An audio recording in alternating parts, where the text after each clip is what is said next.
warahmatullahi wabarakatuh. Kembali lagi bersama saya Ertita Lisa Dwi Kusuma di Manela TV Man 1 Lamongan.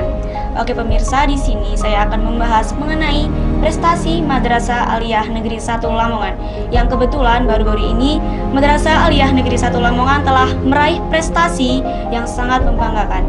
Dan di sini saya sudah bersama sang peraih prestasi tersebut, yaitu Kak Amalia Putri. Oke, sebelum itu Kak Amalia ini merupakan seorang aktivis madrasah yang telah meraih banyak sekali prestasi. Oke, langsung saja Kak ya, saya tanya-tanya.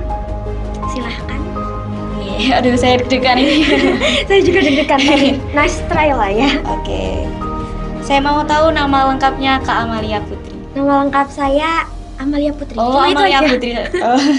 Iya. Dari kelas berapa, Kak? Dari kelas 12 MIPA 1. 12 MIPA 1. Oke. Alamat rumah atau asli rumahnya di mana? Asli rumahnya itu Pendolimo Karangbinangun. Oh, Karangbinangun. Jadi Iya. kalau ada yang kenal kata barang, ya jadi itu rumah saya. Jadi kesini tuh bajak gitu. Iya, baca. Pulang pergi. Pulang pergi. Oke. Kak Amalia ini anak keberapa? Alhamdulillah anak ke-1. Anak ke-1. Punya adik? Punya. Oh, laki-laki atau perempuan? Dua-duanya punya. Oh, iya. Oke, mungkin bisa tahu nama lengkap ayah ibunya? Oh, kalau orang tua sendiri, ayah saya itu Zainuri namanya, terus kalau ibu Khalifah. Lah pekerjaan ayah saya ini ya petani gitu kan, rata-rata di Kabupaten Lamongan ini kan juga petani gitu. Wah, Cuma itu sangat aja sih. speechless saya, Kak. Kayak anak petani tapi prestasinya itu sangat membuat bangga sekali. Ya gitu. Oke, pemirsa, saya lupa tadi bahwa Kak Amalia ini merupakan peraih prestasi beasiswa dari Indonesia Maju dari Kemendikbudristek dan LPDP, Lembaga Pengelolaan Dana Pendidikan. Wah, keren banget ya Kak ya. Saya mau tanya, bagaimana cara Kakak itu mendapat beasiswa tersebut? Cara saya Ya, kok tips-tips rahasia gitu. Kok tahu beasiswa ini dulu ya mungkin ya. Jadi kan saya ini finalis dari salah satu lomba yang diadakan oleh Kemendikbudristek. Nama lombanya itu Kompetisi Penelitian Siswa Indonesia. Lah, yang menjadi target beasiswa Indonesia Maju itu cuma yang dari KOPSI atau KSN. KOPSI itu yang lomba saya tadi, KSN itu yang olimpiade gitu. Lah, siswaman yang dapat kesempatan itu aslinya ada 4. Siapa saja itu Kak? Saya sendirian, Amalia Putri, kelas MIPA 1, terus Ratna Eka Wulandari, MIPA 2, 12 MIPA 2, terus Jasmine Suci Firdausi, 12 MIPA 5, sama Aliza Ayu Harisma juga 12 MIPA 5. Lah, di babak pertama, ya kayak seleksi pertama gitu, seleksi berkas, itu yang lolos cuma saya sama yang Ratna Eka, kelas 12 MIPA 2 itu tadi. Lanjut di tahap wawancara. Tahap di wawancara ini yang berhasil lolos cuma saya, gitu aja sih. Untuk kenapa kok bisa tahu. Terus tadi pertanyaannya kan itu ya, apa itu? Tips kok bisa lolos. Kalau di aku sendiri, jangan lupa banyakin latihan buat esai. Esainya tuh harus menggugah. Kan banyak tuh, banyak yang daftar tuh. Reviewer itu kalau kata-katanya sama kayak di Google itu kayak anak ini sama kayak kebanyakan lainnya cara kita gitu. menarik gitu ya. Iya. Jadi kalau tips dari aku harus bener-bener tahu diri sendiri dulu sih. Jadi jangan asal cari cara menulis beasiswa personal statement di Google ada tuh, jebret kopas langsung. Ya jangan gitu. Nanti jurinya ini sama di Google nggak seru, nggak asik gitu. Jadi aku banyakin refleksi diri sendiri. Aku ini pengen apa, terus sebenarnya yang telah aku lakuin itu apa. Kan di personal statement itu ditanyain minat, bakat, kegiatan, kekurangan, kelebihan. Jadi nggak mungkin kan ya kita menuliskan kelebihan kita semua. Lah itu kayak jurinya nggak percaya kok ada manusia sesempurna itu kan nggak mungkin. Jadi juri pun realistis dalam memilih siapa yang patut menjadi award beasiswa itu tadi. Jadi harus menampilkan kekurangan, tapi kekurangannya ya jangan yang kekurangan bener-bener sampai bikin masalah kayak saya pemalas gitu. Kan jurinya ini pemalas enggak dulu. Kok pengen dapat beasiswa dari mana ceritanya gitu sih. Gitu tips aku. Oke. Jadi aku tuh kepo Kak, apa ada dorongan dari orang tua sendiri buat Kakak meraih prestasi itu? Kalau dorongan dari orang tua alhamdulillah orang tua saya suportif. Mungkin teman-teman pada bilang, wah privilege banget punya Iya. orang tua kayak gitu ya. Dari kelas 10 saat masuk EMAN itu ya, saya masuk EMAN itu daftar sendiri, belum cerita orang tua dulu. Jadi kayak nekat dulu gitu. Iya. Jadi setelah ada hasil baru bilang orang tua. Itu sih, aku nggak pernah minta izin, Bu mau ikut beasiswa, Bu mau ikut lomba, Bu mau daftar gini, nggak pernah. Jadi langsung saat dapet action, itu- langsung baru cerita gitu. Soalnya kadang orang tua kan nggak percaya gitu ya, kalau kita cuma ngomong aja gitu. Iya. Percayanya tuh kalau langsung dapat dibuktikan gitu. Gitu sih. Kalau dorongan sendiri, alhamdulillah mungkin karena terus diapresiasi, saya dapat ini, oh diapresiasi, jadi saya pingin lebih berprestasi, lebih membanggakan orang tua gitu sih motivasi saya, bukan langsung dorongan, oh ayo dukung kamu, nggak gitu. Oke Kak, jadi aku mau tahu juga fasilitas di sana itu apa aja sampai Kakak masuk sampai keluar jadi mahasiswa. Jadi sarjana maksud saya. Oh, yang saya dapatkan dari beasiswa Indonesia Maju ini tentunya pembinaan. Jadi ini nanti saya ada tahap pembinaan. Pembinaan itu tes TOEFL atau IELTS. Nah, Oh, saya iya. kebagian tes ya IELTS, IELTS gitu ya. Nah, itu tuh semua di cover sama Kemendikbud. Nah, saya cari-cari tuh biaya tes itu tuh berapa sih? Saya agak speechless, ternyata 3 juta. Sekali tes itu 3 juta dan itu di cover semua sama Kemendikbud. Jadi semua yang dapat UARD, dapat beasiswa Indonesia Maju ini mendapat kesempatan yang sama untuk tes IELTS, tes bahasa Inggris gitu, dan itu di cover semua dari transportasi, hotel, sampai nanti tes sampai balik lagi. Jadi nanti saya insya Allah tanggal 18 Desember ini akan ke Jakarta untuk tesnya. Jadi itu full, nggak ada uang saya sama sekali gitu. Itu baru pembinaan. Iya. Lah, lanjut ke tahap berikutnya ya, ini tahap pas kuliah. Pas kuliah dapat apa aja sih? Yang pasti biaya kuliah 4 tahun dapat apa di cover semua 4 tahun. Sampai lulus 4 tahun. Setelah 4 tahun dapat bulanan juga. Berapa tuh Kak? Kalau boleh tahu bulanan. Kalau kan aku kan ambil di Kanada ya, University of British Columbia, itu kira-kira $1.500 itu per bulan. Jadi kan saya sudah punya kenalan kakak kelas dari kenalan lomba yang sudah kuliah di sana, itu bilang kalau 1.500 itu masih sisa 300 dalam 1 bulan gitu. Jadi kan untung tuh ya, bisa ditabung-tabung dibuat apa gitu, itu untungnya. Terus lagi setelah biaya bulanan, biaya kuliah, juga dapat asuransi nih, misal kesehatan memburuk gitu dapat asuransi di sana. Pokoknya semua biaya kondisional itu dapat. Terus mungkin ini ya yang nggak enak mungkin ya, kan ini beasiswa. Beasiswa ini kan LPDP itu dari pajak uang rakyat kan. Oh. Jadi setelah lulus itu saya diwajibkan untuk mengabdi 2N+1, 2 kali masa kuliah ditambah 1, berarti 2 kali 4 tambah 1, harus mengabdi 9 tahun untuk Indonesia. Nah ini sih yang ditanyakan pas di babak wawancara, apa yang ingin kamu abdikan untuk Indonesia? Lah saya langsung kepikiran nih, saya kan pernah bikin penelitian. Lah penelitian itu tentang pertanian gitu, jadi saya udah prepare kalau ditanya ini saya jawab ini. Jadi gitu sih mungkin yang nggak enaknya dari LPDP, soalnya kita terikat kontrak untuk mengabdi di Indonesia begitu. Itu mengabdinya itu harus wajib untuk yang dapat beasiswa gitu. Iya wajib, karena kan uang rakyat gitu ya. Negara menginvestasikan uangnya kepada kita untuk kuliah di luar negeri, tapi kita nggak mau balik kan negara rugi gitu. Iya. Jadi benar-benar ditanamkan sih nilai nasionalisme cinta Indonesia sebelum berangkat nanti itu, dan udah dapat ini beberapa tadi. Oke. Saya juga mau tanya bagaimana reaksi orang tua Kakak saat Kakak memberitahu orang tua bahwa Kakak meraih prestasi beasiswa itu. Kan ada 2 pengumuman ya. Pertama pengumuman berkas. Itu orang tua saya pertama itu mendukung. Wah Mbak dicoba aja nggak apa-apa. Pas pengumuman pas selesai pengumuman wawancara, itu orang tua saya, ya Allah Mbak 4 tahun di sana nggak pulang. Nggak rela jauh dari Iya, anaknya. agak nggak rela gitu.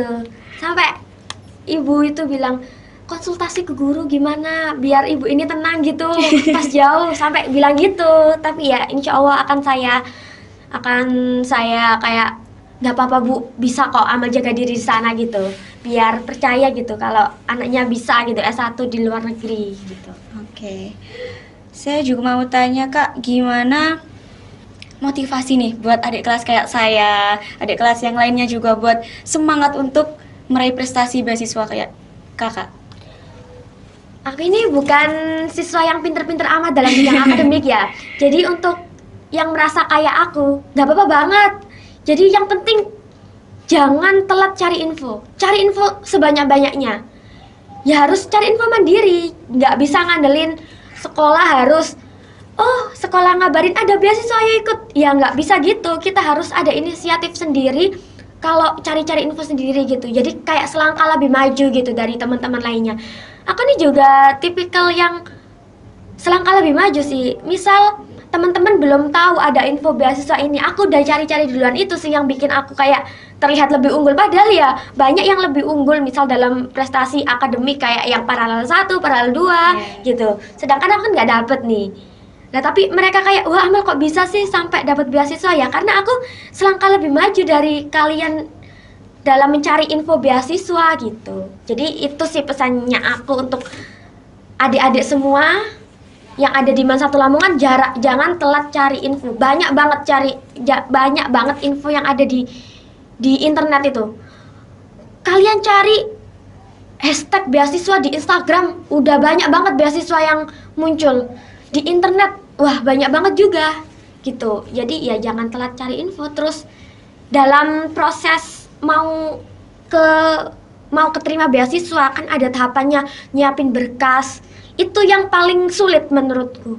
Jadi untuk yang mentalnya kurang kuat dalam, aduh ini disuruh apa sih? Ya dikuatin mentalnya gitu sih.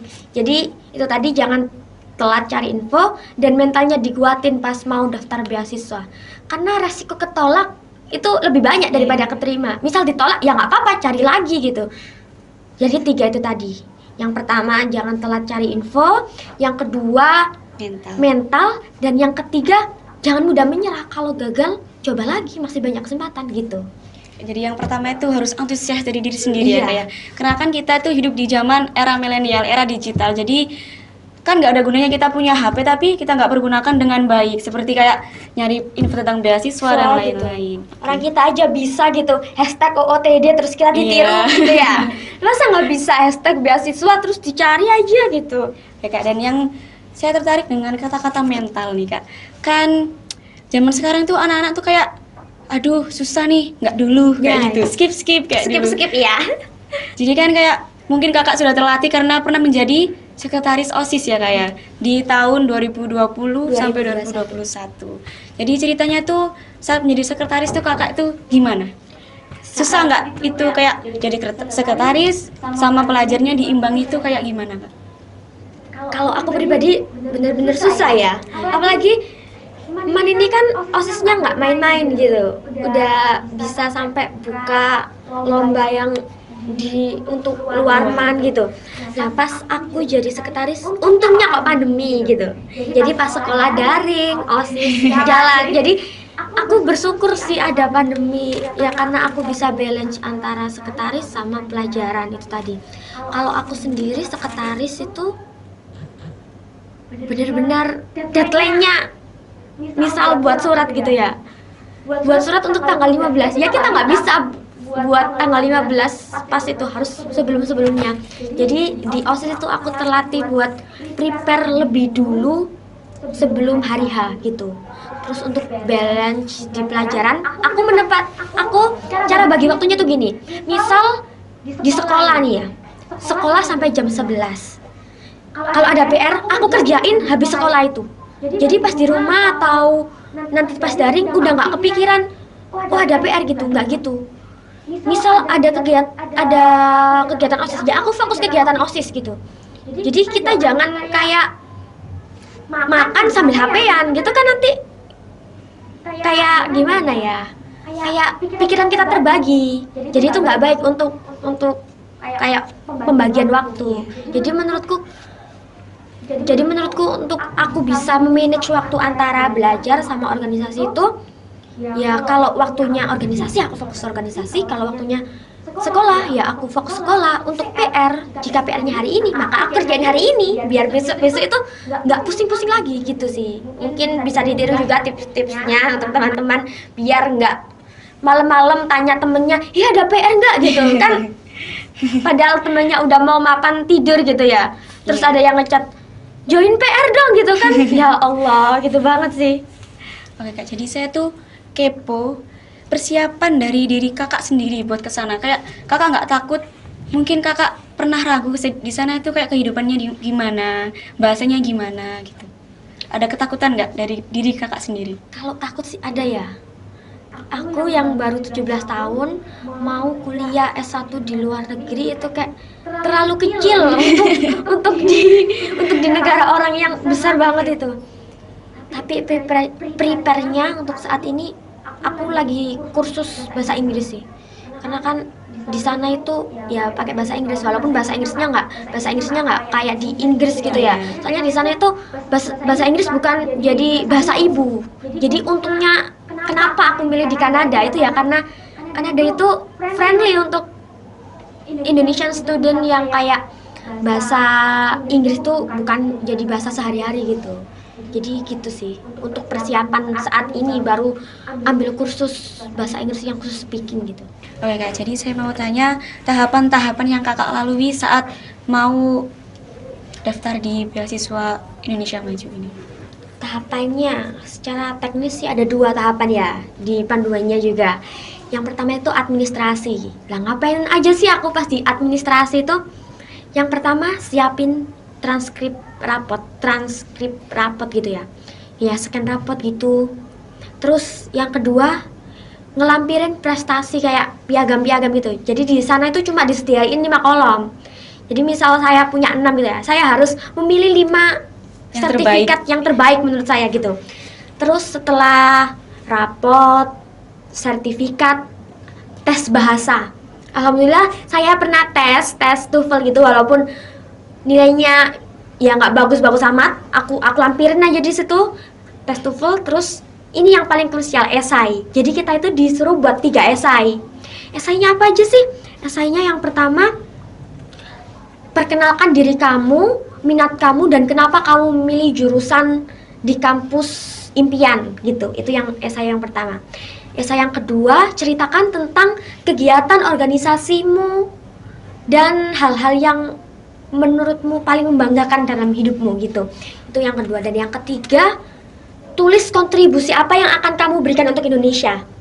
Jadi dalam menulis 3 esai ini cuma dikasih waktu 5 hari. Ya 5 hari kalau nggak salah itu dari pembukaan. Dan itu aku buat itu pas ujian. Jadi setelah ujian aku langsung kayak ke Ma'had. Temanku kan ada di Ma'had. Aku numpang di Ma'had ngetik esai dalam bahasa Inggris, dan itu cuma dibatasi 300 kata. Bayangin itu disuruh menceritakan dirinya semuanya cuma dalam 300 kata. Itu kayak bener-bener ya Allah, ini harus nulis gimana lagi? Mau udah nulis ternyata kepanjangan. Tapi pas kepanjangan mana yang dihapus gitu ya. Jadi itu sih yang paling struggle ya untuk esainya. Lah pas di esai itu aku nulis ceritakan diri kamu. Jadi aku nulis tuh, aku ini orang yang suka banget sama pertanian gitu. Lah ini kan linear gitu ya, harus linear pastinya. Misal aku ingin jurusan agriculture and forestry gitu ya, maka jangan ditulis sukaku main musik gitu, nggak linear sama jurusannya gitu. Jadi aku menuliskan bahwa aku ini suka berkebun. Aku ceritakan aku pernah berkebun sama ayahku. Aku diajarkan ayahku cara menanam ini, cara tumbuhan bisa hidup itu nutrisinya apa, cara mencegah hama gitu. Terus yang sering aku lakukan pas di waktu luang itu juga harus linear sama jurusanku. Jadi aku suka berkebun, jadi aku tuliskan di sana. Terus yang esai kedua itu tentang organisasi. Jadi aku kayak ngasih masalah, bukan langsung ngasih aku ikut organisasi ini bla bla bla. Jadi aku ngasih masalah dulu. Jadi aku ikut OSIS sama ikut KIR. Di suatu hari itu bentrokan gitu lah. Itu gimana aku cara membagi waktu lah, itu aku ceritain di essay 2. Karena itu poin plus banget kalau kita cuma meng-highlight kelebihan-kelebihan kita, oh pasti jurinya nggak percaya gitu ya, yang udah aku omongin tadi. Terus yang ketiga, kontribusinya untuk Indonesia. Nah ini karena aku memang punya minat besar dalam bidang pertanian, ya aku pede banget tuh mencetuskan aku pengen jadi menteri pertanian gitu pas di esai pengen jadi menteri pertanian. Terus kontribusinya apa lah? Kontribusinya untung aja aku ikut KIR, untung aja aku pernah research. Jadi aku ingin menumbuhkan koperasi pertanian lagi. Jadi petani tuh dari petani untuk petani dan balik lagi ke petani gitu, bukan dari tengkulak gitu. Jadi aku tuliskan di sana gitu, dan mungkin esainya mengetuk pintu jurinya ya, jadi lolos tahap selanjutnya. Setelah tahap selanjutnya itu, setelah pengumuman ke tahap selanjutnya itu cuma berselang 1 hari. Bayangkan, setelah tahu lolos, tahu pengumuman, besoknya langsung wawancara. Nah, wawancaranya itu aku kebetulan itu di lab fisika, karena pas classmate kan ya wawancaranya itu. Rame banget, aku memilih di lab fisika. Sudah izin sama Pak Imam sama yang punya lab fisika itu tadi. Terus apa aja yang ditanyain? Yang pertama kayak good morning gitu kan dalam bahasa Inggris ya. Ya pokoknya kuncinya kalau pengen lolos harus semangat gitu. Ya masa kita mau wawancara kita lesu, jurinya makin lesu gitu. Jadi pertama itu tanyain kabarmu bagaimana. Terus yang paling krusial itu disuruh nyebutin perkenalkan dirimu, introduce yourself. Itu dalam bahasa Inggris, ya aku ceritain harus sesuai esai. Jangan pas di esai aku nulisnya aku adalah orang yang suka sama agrikultur, pas di wawancara aku adalah seorang siswa yang fokus belajar gitu. Wah, enggak banget. Enggak balance ya. Iya, enggak balance gitu. Terus aku ditanya tentang keluarga aku nih. Hubungan dengan ayah gimana, hubungan dengan ibu gimana. Jadi ini kayaknya biar reviewer atau jurinya tahu hubungan dengan keluarga itu bagus atau enggak gitu mungkin ya. Itu pertanyaan yang kedua. Pertanyaan yang ketiga itu masih tentang seputar diri. Aku disuruh nyebutin pengalaman yang paling mengesankan dan pengalaman yang paling menyedihkan gitu. Yang paling mengesankan itu aku ceritain aku pernah jadi wakil Indonesia untuk ke Hong Kong. Terus yang paling menyedihkan itu pas orang tuaku gagal panen gitu. Jadi kan ada sisi nasionalisme sama ada sisi yang ingin aku angkat di permasalahan itu tadi. Jadi LPDP itu ada 4 pilar gitu.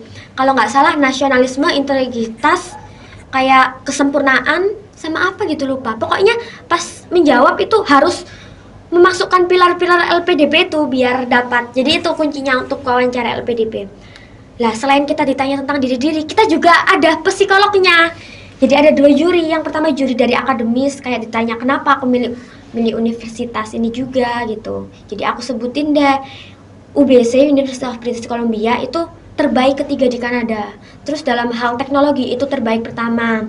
Dalam hal kestabilan pangan itu terbaik ke-7. Makanya aku pengen kuliah di situ. Terus kenapa aku pengen jurusan itu? Aku sebutin karena di Kabupaten Lamongan ini mayoritasnya kan petani. Tapi kenapa kok UMR di Kabupaten Lamongan ini masih rendah? Padahal Kabupaten Lamongan ini lumbung padinya Jawa Timur gitu. Ya kan yang menghidupi masyarakat Indonesia masyarakat Indonesia khususnya Jawa Timur kan Kabupaten Lamongan. Kok bisa UMR-nya rendah? Lah aku gituin deh. Itu alasan ya kayak pertanyaan umum pas wawancara lah ya. Terus yang kedua ini tentang kayak psikolog. Jadi psikolognya itu tanya, sebutkan kekurangan dan kelebihanmu. Kayak ceritakan kamu kok bisa mencapai kok bisa sampai menjadi wakil Indonesia ke Hong Kong. Terus ceritakan hal yang menurutmu paling kamu suka, yang paling kamu tidak suka. Ya kayak kita berhadapan-hadapan sama psikolog gitu. Ya jangan bohong, ketahuan kalau bohong gitu. Gitu sih. Jadi itu tadi. Pas wawancara ada 2, akademis sama psikolog. Akademis ya seputar studimu, kayak kamu mau lanjut kemana, setelah 4 tahun ngapain gitu. Pas psikolog ya tentang kayak, oh anak ini tuh bener-bener jujur nggak ya? Atau egois atau sombong gitu. Kan psikolog kan bisa gitu sih. Terus setelah itu pengumumannya tuh tanggal 10. 10 kemarin Iya, Desember. 10 kemarin Desember itu. Dan aku baru buka itu tanggal 11. Awalnya tuh ya aku simpan sendiri aja. Terus tiba-tiba ada guru yang tanya, "Gimana Mbak Amel seleksinya?" Itu Bu Vila sama Bu Dwi. Kan emang udah deket gitu ya. Terus ya aku bilang alhamdulillah Bu lolos. Terus Bu Dwi langsung, "Mbak Amel tolong tulis nanti Bu Dwi kabarkan di grup guru gitu." Aku langsung, ya Allah, langsung wah, kok langsung disebarin gitu. Ya tapi ya nggak apa-apa, mungkin untuk motivasi teman-teman lainnya gitu sih. Terus ini tahap pembinaan bahasa gitu. Jadi sekarang masih tahap pembinaan. Iya, tahap pembinaan sebelum berangkat. Gitu. Terima Aduh, kasih. cukup banyak ya. Ngomong terus saya. Gak apa-apa. Oke. Oke, jadi itu tadi wawancara dari saya buat Kak Amelia Putri yang sangat-sangat membanggakan Madrasah Aliyah Negeri 1 Lamongan ini. Oke, terima kasih buat para pemirsa dan jangan lupa untuk tetap semangat belajar dan jangan lupa untuk antusias untuk mencari info-info. Terima kasih dari saya Ertita Lisa Dwi Kusuma. Wassalamualaikum warahmatullahi wabarakatuh. Waalaikumsalam warahmatullahi wabarakatuh.